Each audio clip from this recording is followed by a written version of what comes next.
Self-appreciation says, acknowledge your accomplishments, appreciate your potential. Know that your appreciation of yourself and your achievements will continue to fuel the fire of ambition. Self-appreciation is an integral part of success. You must develop a strong appreciation for your own style, your own methods, your own process. There is no stereotype for success, no model, no such thing. So what exactly is success? Success is the steady progress toward your personal goals designed by you, not by the latest #1 bestseller on the book list, not by some philosophy that's imposed on you. Success is the steady progress toward your own personal goals. Success is not an amount of money, not a bank account. Success is the steady progress of you toward your goals, the person you want to be, the things you want to have for yourself and for your family, your business goals, your personal goals, spiritual goals, health goals, the goals that give you satisfaction and joy. To me, that's what success is, and my definition of success could be radically different than yours. So there's no one definition of success. You've got to have this much money in the bank, you've got to look like this, live in this kind of home, have this kind of financial security. In my personal opinion, those things have nothing to do with success. Success is your own steady progress toward the goals you set daily, weekly, monthly, for your life, for your business, for your family, for yourself. If a man tells me, hey, pretty soon I'm cashing it all in and I'm going to head for the mountains and live in a cabin and feed the squirrels and live off the land, and I'm telling you, if I get a report later that said, this man did that, cashed it all in, headed for the mountains, bought a cabin, is feeding the squirrels and living off the land. If I were to hear that, I'd say this man was a smashing success. So success is not some stereotype. Resist all stereotypes. There is no one model, no one set way. There is only your way. It takes a combination of philosophies and ideologies, a combination of thoughts to mold and emerge with your own. We need the mental food that others provide, mental exercise, to open up our minds to different alternatives, to appreciate the other side of the debate so that we can strengthen our own and defend our own. We need to expose ourselves to a wide range of thoughts and philosophies and ideologies. You've got to listen to a variety of speakers, read a variety of books. No one speaker has all the answers for you. No one book has all the answers. We need a variety of influence to give us input, ideas, to manage our business, relationships, finances, to take advantage of our time. We need a variety of influences, a variety of books in our library, a variety of tapes in our video library, our audio library, a variety of voices. And here's what else we need, a variety of points of view. Points of view can be so valuable. Somebody says, did you ever see it from over here? And you say, no. So you step over there where they are, and you take a look back over here from their point of view, and you say, my gosh, I never thought from this perspective. It's so different. No wonder you think the way you do. Take advantage of all that's available in terms of mental food and mental exercise. Be eager to learn. Always be eager to learn. No matter how far along you are in the journey, no matter where you are in your success, keep that eagerness to learn. Gather up as much knowledge as you can. And then what? Debate it. Put it all on the table and look at it. Dissect it. Turn it around and stare at it. Ask questions. Make statements. Don't take it for granted that one person has all the answers you're looking for. Take their knowledge, but don't take it as the only knowledge. Make sure that what you finally do, the model you develop of strong appreciation for your own style and your own methods and your own process for achievement. Make sure that what you finally do is a product of your own conclusion. That's what's valuable, not to just go. Do what someone says without debating it. Consider the source and then do it your way. You can take an interest in what someone says, digest it, take notes on it, but then debate it. Look at it from all angles. Be a student, not a follower. Building your ambition is a process unique to each and every one of us. Gather all the knowledge that you can. Then develop your approach as a product of your own conclusions. Your own conclusions, not someone else's conclusions, your own conclusions. You can't fall for other people's philosophies. They may not be right. As you collect knowledge, you must sort through it and find out what's valuable. Then you can develop your own philosophy. And your own philosophy becomes the most important of your guidance systems, one of your guiding lights. So develop your own plan, lest you get into trouble with someone else's, and debate the plans of others, the philosophies of others, the achievement styles of others, the way others appreciate themselves. Debate all this. Why? Because it affects everything. The value you place on your plan, the value you place on yourself, the value you place on life in general, affects everything around you. It even affects how you respect time. The 24 hours a day given to each of us to do with as we please. There's a connection between appreciating yourself and appreciating and respecting time. People who appreciate themselves understand and respect the use of time. Here's what I call the best-kept secret of the rich. Interesting discovery that I made one day. I couldn't believe it when I found out that rich people have about 24 hours a day and poor people have about 24 hours a day. Wouldn't that drive you mad until you found out what the difference was? I'm telling you, the difference is in the management of the time. A few simple disciplines practiced every day and your whole life can change. Your future can change. Your income can change. But the rest of it is getting a handle on the management of time. Discipline shows up again here as it does everywhere. Discipline is also important in how you manage your time, the 24 hours given to you every day. So I want to give you a few things that might help you to get a handle on the management of time. Here's the first one. Ignore the subject. Ignore the subject. That's not a bad suggestion. Somebody says, well, I've been behind all my life. Doesn't look like that's going to change. Forget it. I like that approach. At least it's honest. Nobody's ideas of success and time management are right for you unless they can be applied by you. We've already said that it's important to resist all stereotypes for success, to resist all models of success. So here's one alternative to time management. Ignore the subject. Don't let somebody pressure you by saying, here's what you've got to do with your time. Resist all that. Take advice, but don't take orders. Let somebody give you their opinions and then accept the ones you want to accept and the ones you don't want to accept. Don't accept. Resist all attempts to pressure you into becoming the model of success. Do it on your own time, the time that's right for you. Now here's another alternative to time management. Step down to an easier task. Step down to something more manageable, something that doesn't require that much time, that much effort. That's an alternative. Some people in sales are promoted to being manager. They say, oh, now I've got to be a manager. Heck with this. It takes 14 hours a day worrying about everybody.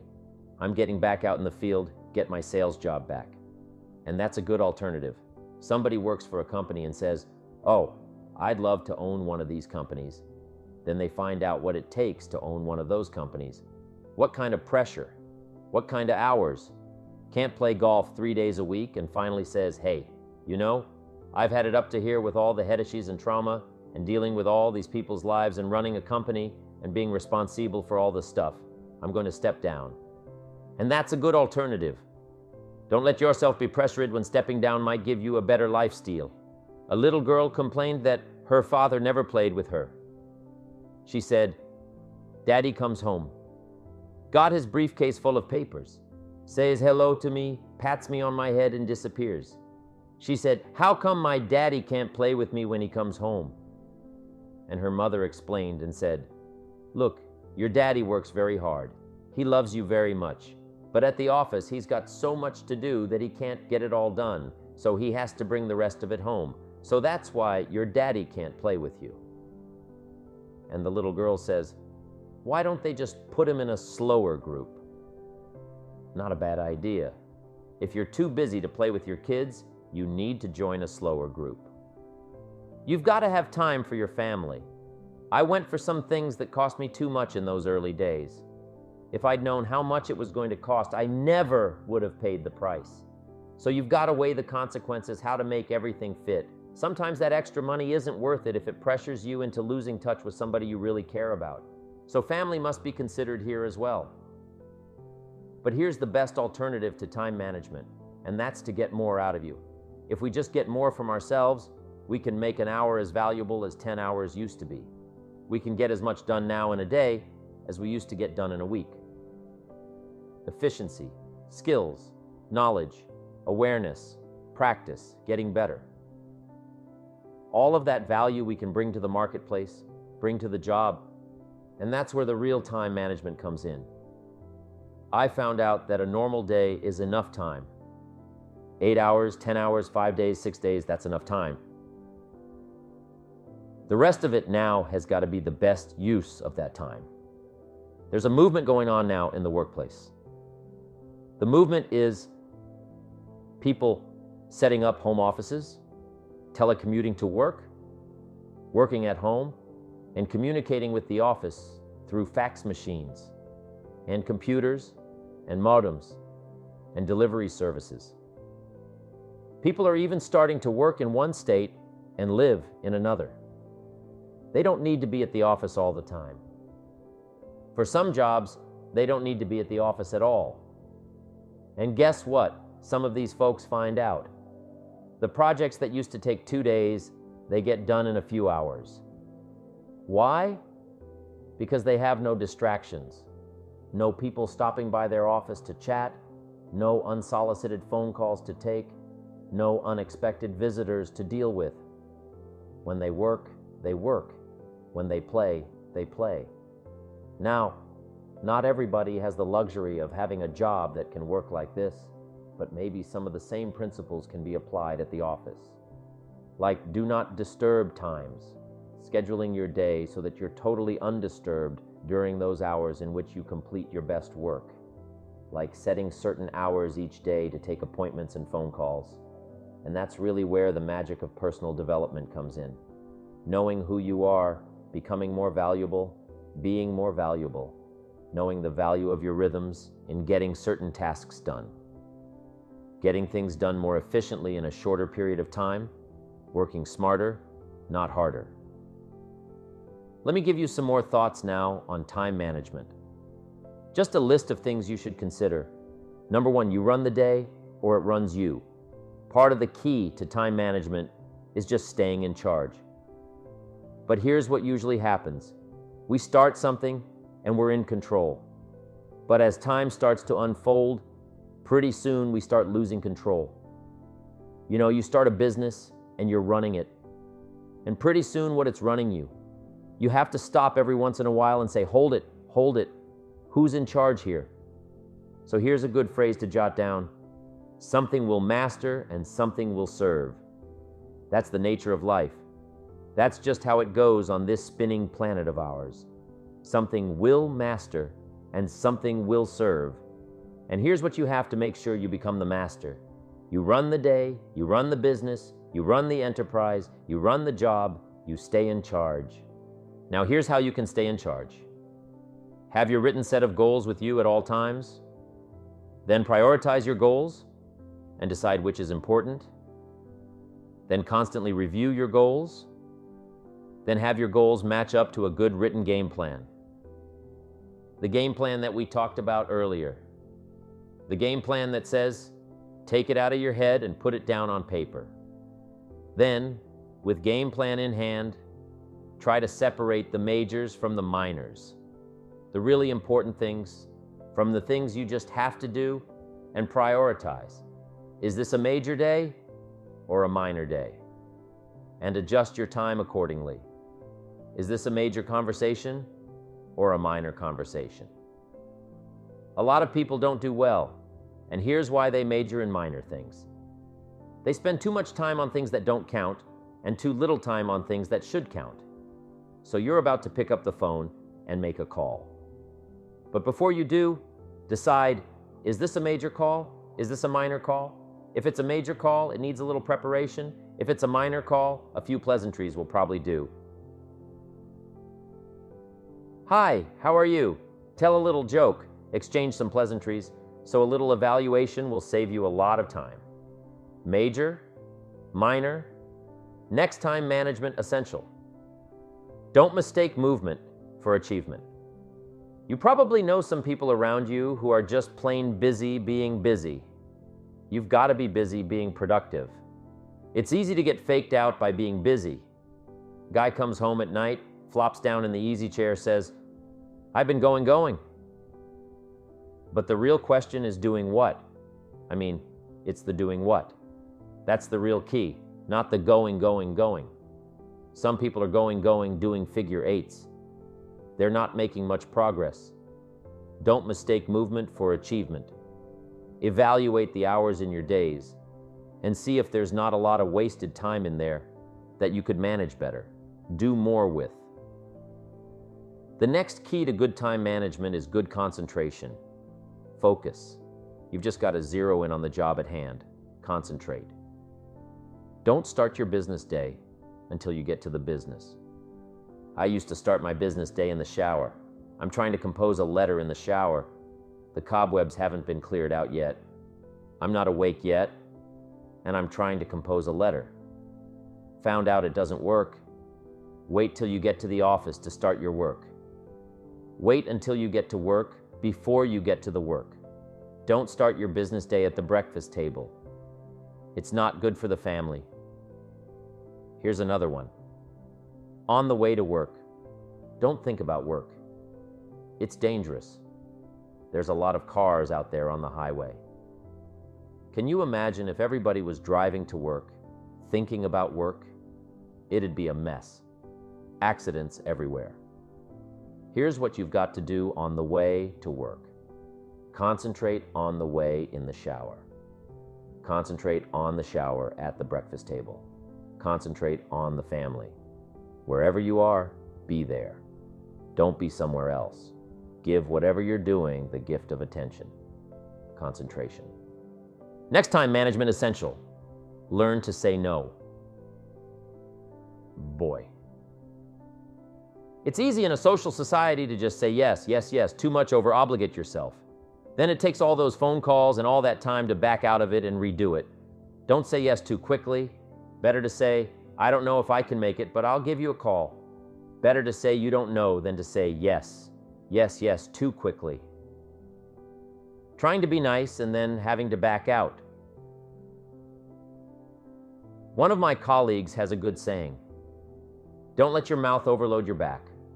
Committing too soon, too quick. Being too eager to please. Appreciate yourself, your time. Appreciate your own limits. Know when your commitment to someone else will end up taking time away from yourself and from your family. Have self-appreciation for your special time alone and with those you love and those who love you. This is especially important for charity work, volunteer work as well. A group of entrepreneurs I know have been very successful in their business, getting a lot of press. Pretty soon they're swamped with requests to do pro bono work, do their stuff for free. They must get a couple of offers a month to sit in on one charity board or another. But here's how they handle it. They take all requests, weigh them for time commitments, evaluate them for opportunities. Then they take a collective vote on which two they'll accept during the next 12 months. You can't immediately say yes to offers that sound prestigious. You can't immediately say yes to social functions, things that sound like a lot of fun. You've got to say maybe and take time to evaluate what's an important contribution to society and what'll just take time away from your ambitions and your family. Be eager to please yourself and your family. Don't be so eager to please everybody else. Appreciate your own limits. You don't have to fill up every second of the day. Take time to appreciate what you've accomplished. Take time to enjoy the fruits of your labor. Your success should be a pleasure. Appreciating what you've got and what you've done and who you've become is important. It's an important component in fueling your future achievements. Just knowing that you've accomplished in one day what you laid out in your game plan, just knowing that you finished all you started out to do that day, that's encouraging. And it's these little daily advantages that you're gaining that continue to fuel your achievement. Let's say you're figuring out tomorrow's game plan tonight, and tomorrow looks pretty light. So all you write down for tomorrow is cleanup day. Clean up all the little notes on your desk. Write all the thank you notes you haven't gotten around to writing all week. Take care of a few phone calls that keep getting shuffled from one day to the next. Nothing major, just minor stuff, but nonetheless, little stuff that keeps nagging on you until you get it done. So you spend your day in a cleanup mode. You file the notes, write the thank you cards, make the phone calls. Not a major day, but at the end of the day, you feel you've accomplished so much. Why? Because you've taken care of so many little details, the little details that can make a major difference. You feel like you've really achieved something during this day that started out to be so minor. Little achievements are just as important as big achievements. Why? Because you can't appreciate the big achievements without first appreciating the little ones. Success is the constant process of working toward your goals, little achievement by little achievement.